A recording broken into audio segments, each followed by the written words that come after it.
Hi everybody, Ben here from Art Less Ordinary. So I am going to do a Dutch pour. I don't know if I'm going to do one or two. It just depends how much paint I got, and depends how the first one works. If the first one doesn't work out, I won't be doing the second one. So I have got my white, which is eraldo di paulo, just plain white. And I have mixed it with water only this time. So I'm going to test out a water only mixture. It's approximately 60% paint, 40% water, approximately. It might be a little bit less or a little bit more. My scales kept resetting, so I just got it till it was a nice runny consistency. And my paints are Holcroft Professional. I don't know how to pronounce that, quinacridone magenta, brillant alizarin. Again, I don't know these names too well. These are all new colours for me. It's a reddish colour, but it's a nice one. I have dioxazine purple and pewter. So they're all mixed approximately 60-40 as well, apart from the pewter maybe a bit less water because it's a metallic. I don't always know how to... Metallics are a little bit more challenging to work with. They're good, but you just got to kind of play with them a little bit more. And because it's the first time I've used these paints in the Dutch pour, I've used the pewter before, but I used Floetrol, so this time I'm using water, so we'll see how this one goes. But all of these, so these are either transparent or semi-transparent. All of them are actually, so we'll see how that goes. I've been trying to test out more stronger pigmented acrylics to do my Dutch pour, because the ones I was using before were they were an artist acrylic, but they weren't they're a good brand. They're excellent for flip cups and swipes and everything, but I think with the Dutch pour they just didn't have as much colour in them, so I'm testing out these ones. So I'm going to put gloves on now just in case.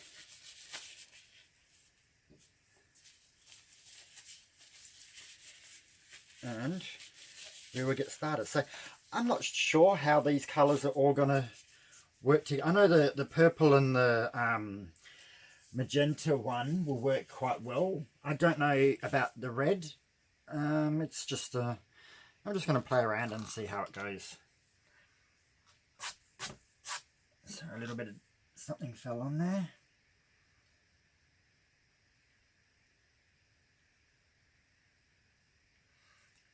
So again, sometimes it's really hard to tell whether I'm making it thin enough or not. It felt thinnish. It's moving quite easily. It's got a lot of bubbles in it.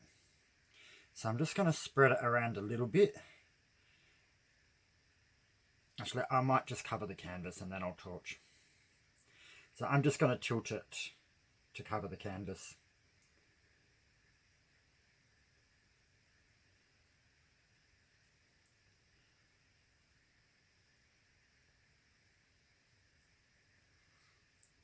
It's hard. Sometimes you want to make it thin, but then you don't want to make it too thin either, that it's not really covering much.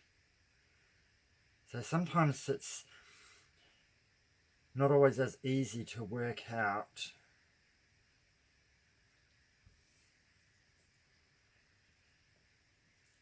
I believe I need a little bit more.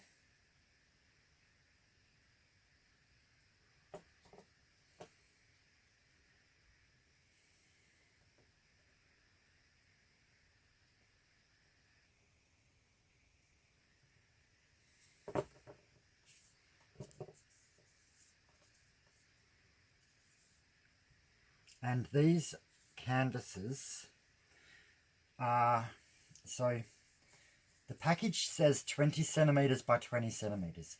it actually doesn't tell me how many inches they are. So I got to work that out in my head, which would be about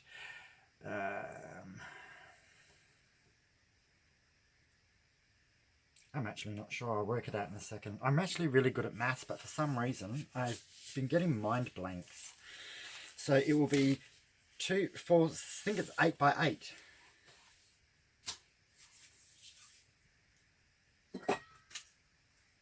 They kind of seem a bit small for an 8 by 8, but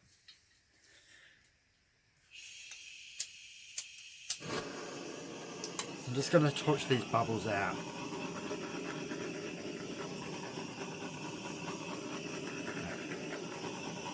Definitely a few bubbles in that one.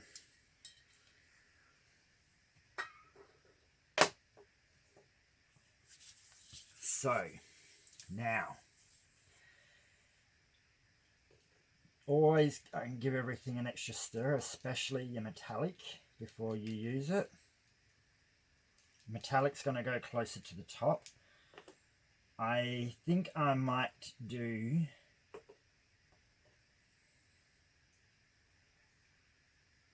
a red.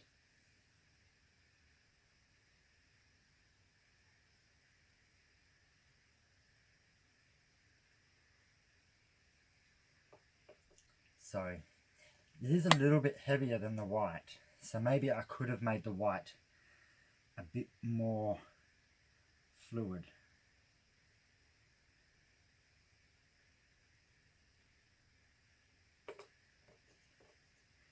And that purple did sink into the red as well.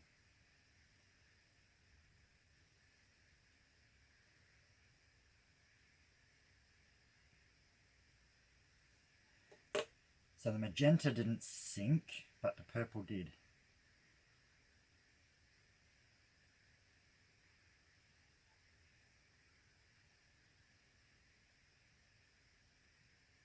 And you're going to drip. It's just hanging on the edge there, and I don't want it to drop.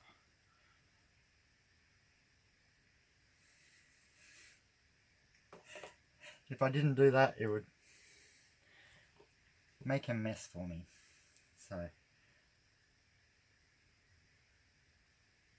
if I do the second one, I'm going to water it down a little bit more. And I'm going to torch that again.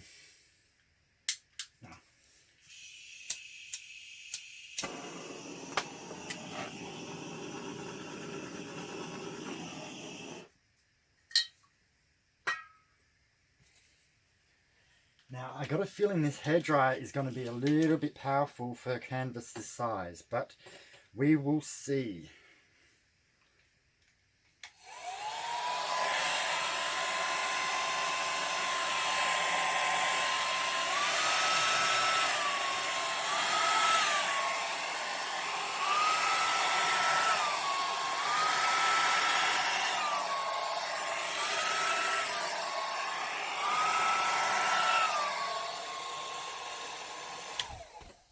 Okay, I'm not going to overwork it with the hairdryer. The white is definitely too thick still. So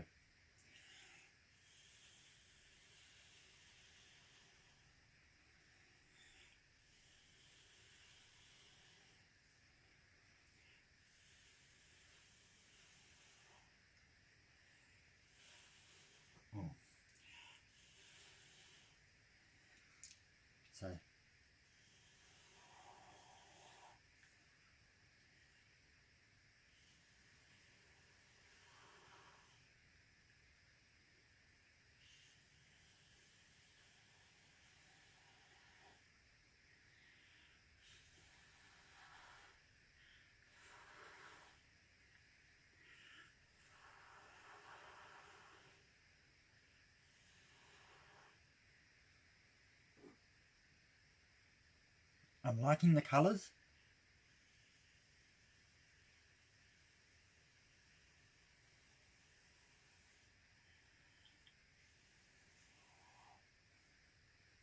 But it's not moving as freely as I would like it. The white is too thick.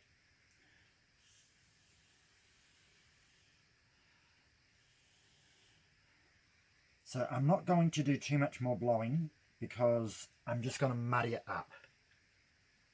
But that's not looking too bad. It's actually looking quite pretty, and it will look a lot more prettier once it settles down a little bit. I am just going to give it a torch.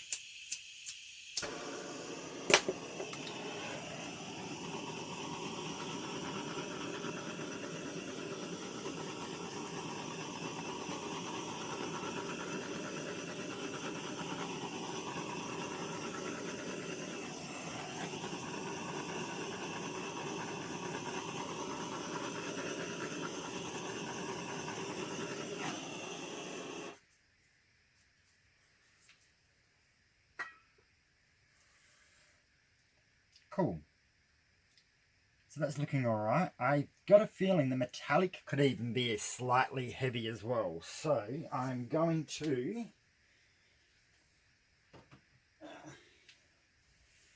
get my water and I'm going to put a couple of drops in the metallic and more in the white, and then try this other canvas. Whoops. Yeah, that's good. So the pewter, it's there. It just didn't want to move too much. I think I could do with a couple more drops. So I use this, and it literally, I can, as long as I'm careful, I can get out a drop or 1 or 2 drops at a time. And that's what you want. Mix it in really well, and always add little bits only. Do not go crazy with your drips. Drips, drops, whichever it is.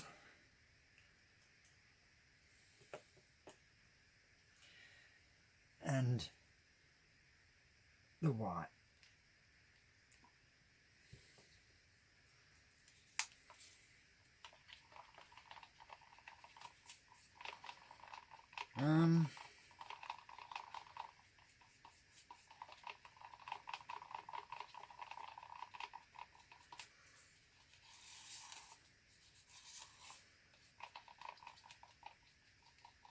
I don't think I actually have enough paint. What is that one good in it?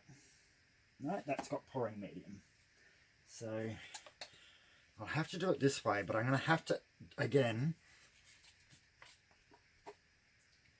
not go too crazy with how much I add at a time. Otherwise it will go lumpy.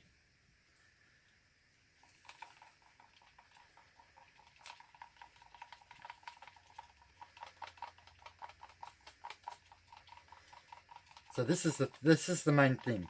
Get the consistency right. So sometimes, that's why I wanted to do this on a smaller canvas, because I hadn't used these paints before, and I wanted to make sure that I was actually getting it correct before I decided to go do it on a nice big canvas.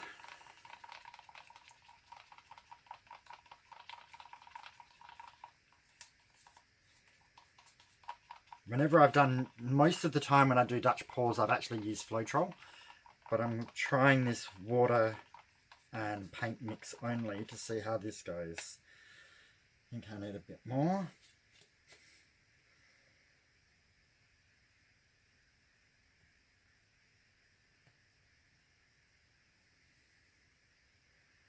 Come on, behave. There we go.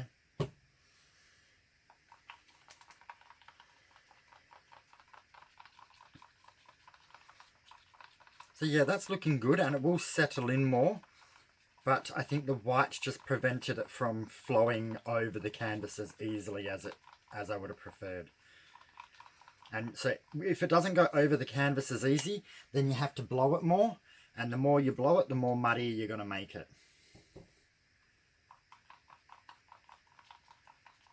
And we don't want it to get too muddy.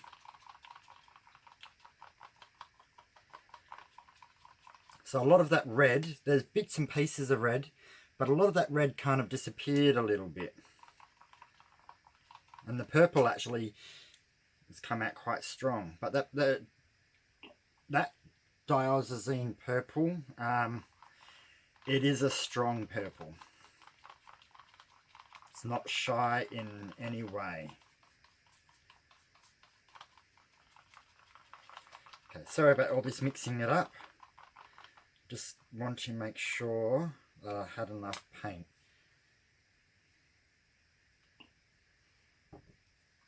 And like I said, always do a bit at a time. Don't go crazy with it.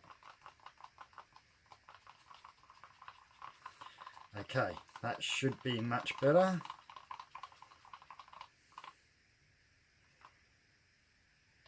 That's looking better. Okay.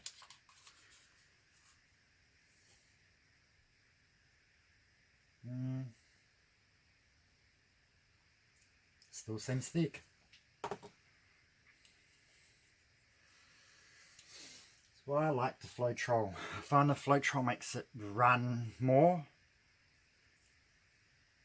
That's how I feel. I'm going to dirty my hands if I brush it, so I might blow it with the hairdryer, even though it's not what I normally prefer to do.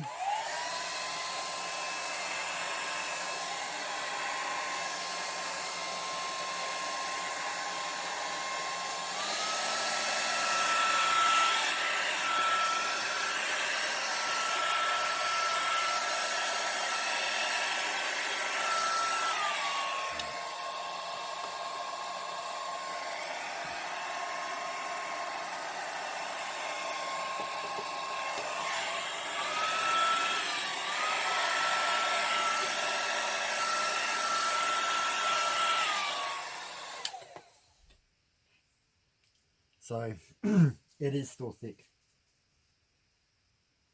So this one here is probably going to come out similar.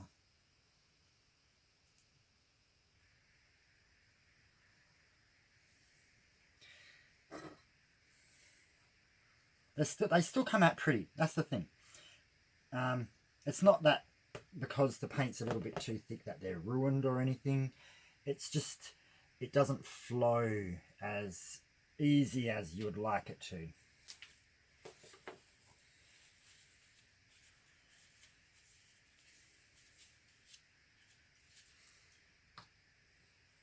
Okay. I won't torch the bubbles yet. I'll pour the colours down. So I'm going to do the same order. Actually, I think I did it in a different order.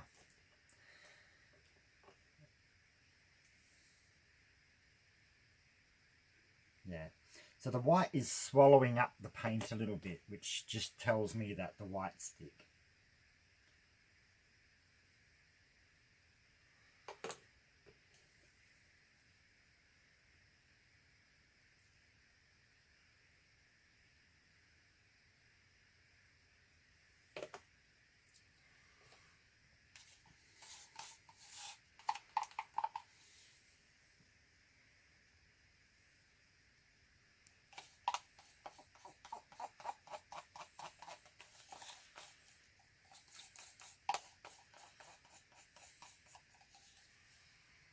Okay.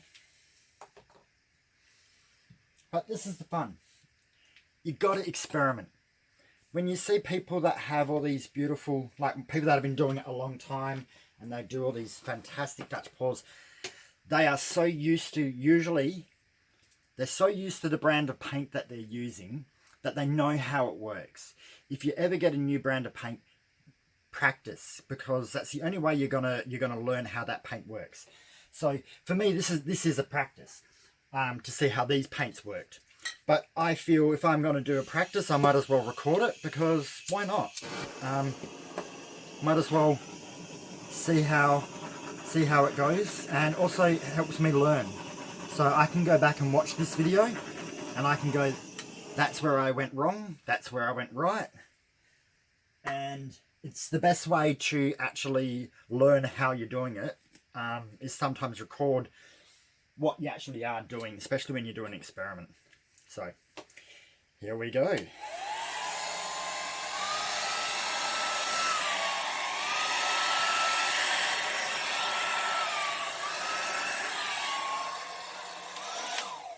Okay, that did move easier.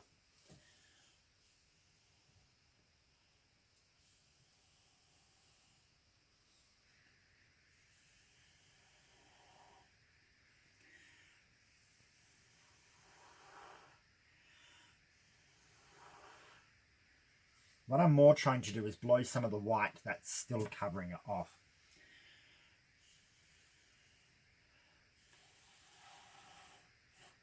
No, I made that muddy.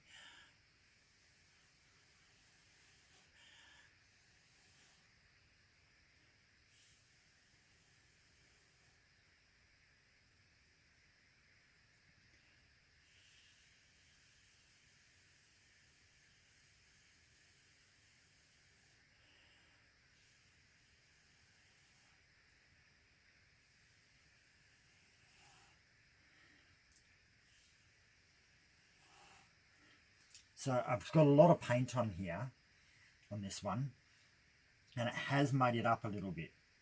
But again, I don't really mind it. It just looks different. That's probably, so this is blown out a bit further, so that's got more definition, but it had trouble getting there. This got there easier, but there's too much white. And the more I'm gonna, so the more I blow, the more the white and the other colors are gonna mix. And as these colors are transparent, they're gonna react differently. So if I were to do the same thing, but use other colors like these colors here that I have, and they're all opaques, they won't muddy up as easily. But that's why I usually do use opaques, but I wanted to try something slightly different.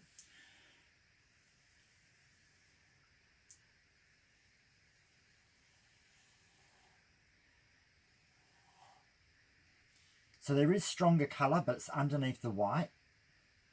And I'm just trying not to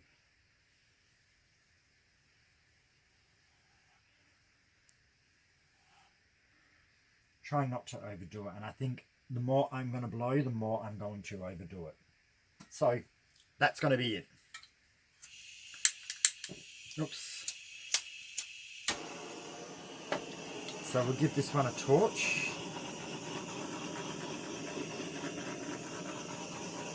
So as this one here was thinner, it did bring up little, what I call water cells. When you use water, you get these tiny little cells that seem to pop up.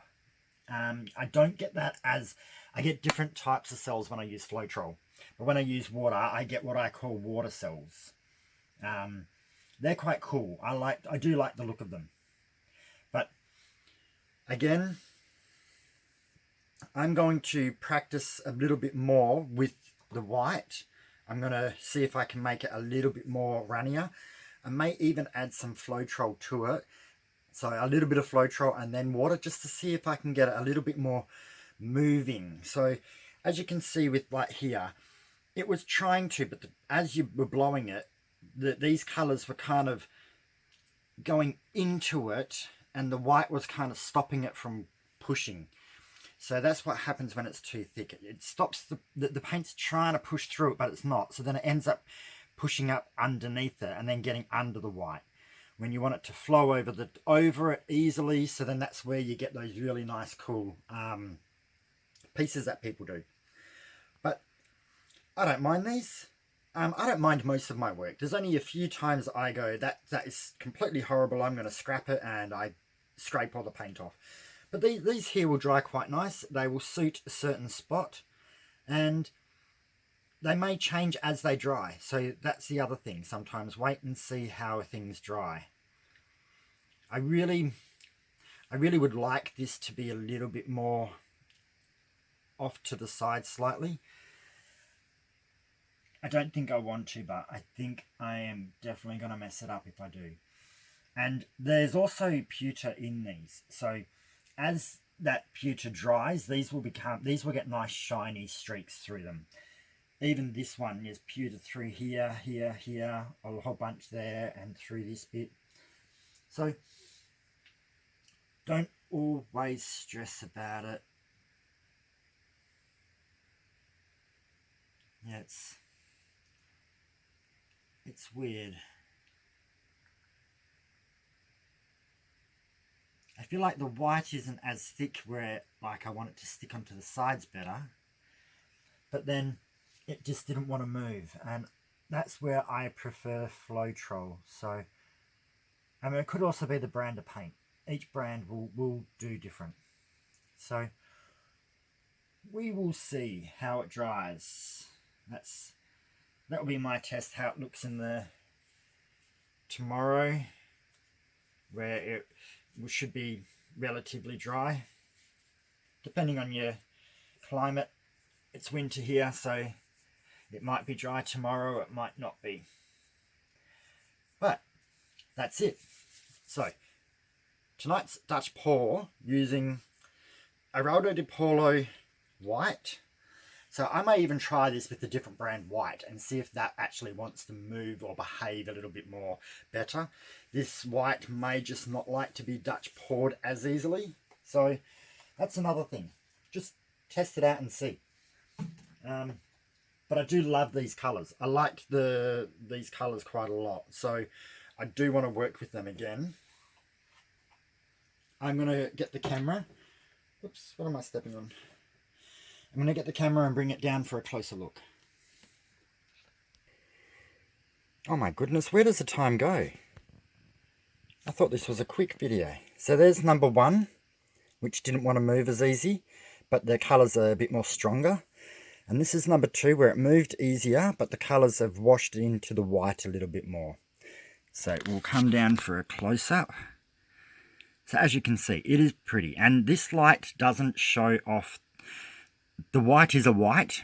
In the camera, it comes out off-white for some reason. It just doesn't like to show how bright it is. But there's lots of cool cells. Really strong colours in some spots, like down here.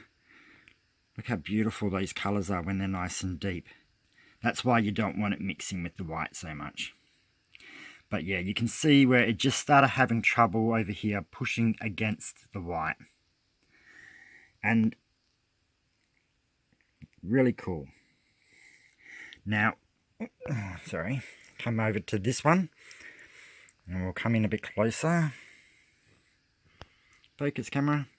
So as you can see, these are what I call these little tiny cells. They're what I call like water cells. So they're the ones you get when you use water. I don't get those tiny ones as much when I use Floetrol. More over here with some nice colouring. So that's what you want. You want this nice deep colouring coming through. More nice deep colours over here. But yeah, where this area here where I blue, it just got a little bit washed out because the colours mix with the white too much. And come across through here. More strong colours. But yeah, so this was my experiment. And this, the only thing I can really teach you is, not teach, I can show you more, but you do have to practice with what you have. Just keep that in mind when it comes to using, doing a Dutch pour. It looks easy, and once you've got it, it is super easy, but you've got to learn your paints. So right hand side nice and deep, but didn't move so well. Left hand side moved well, but the colours started to blend to white a little bit. So I hope you're happy with watching this. Enjoy your evening, and yeah, subscribe, share, like, leave comments, and I will see you next time. All right, good night everyone.